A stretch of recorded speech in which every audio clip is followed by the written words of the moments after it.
The spindle assembly consists of the handle and threaded screw assembly, the screw washer, the locking ring, and the screws to secure it. After many years of use, the threads on the screw can wear down. This will cause excessive lash in the screw.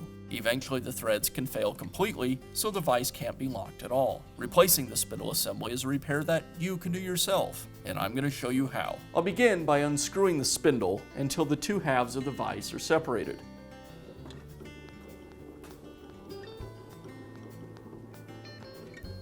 As the two halves of the vise come apart, you want to make sure you have a firm grip on the front jaw, as this piece is fairly heavy.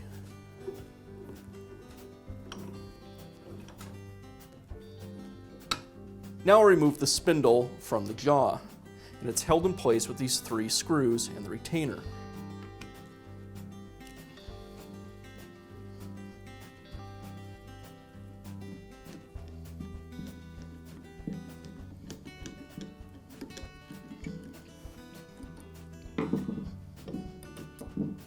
The retainer will slide off of the spindle, and now I can pull the spindle out of the jaw.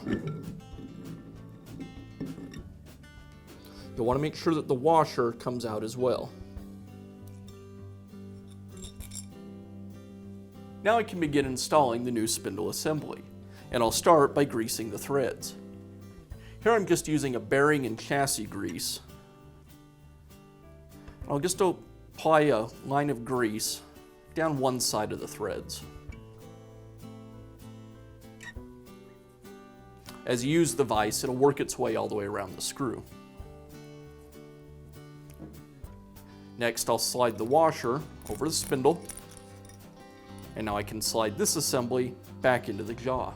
I'll just slide the spindle into the jaw and secure it using the retaining ring.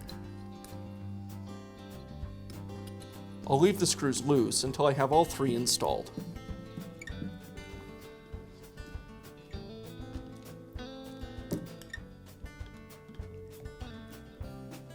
And now I can reassemble the 2 halves of the vise. I'll slide the 2 together until it bottoms out, and then I'll carefully turn the spindle until the threads engage. And then I just screw it all the way back in.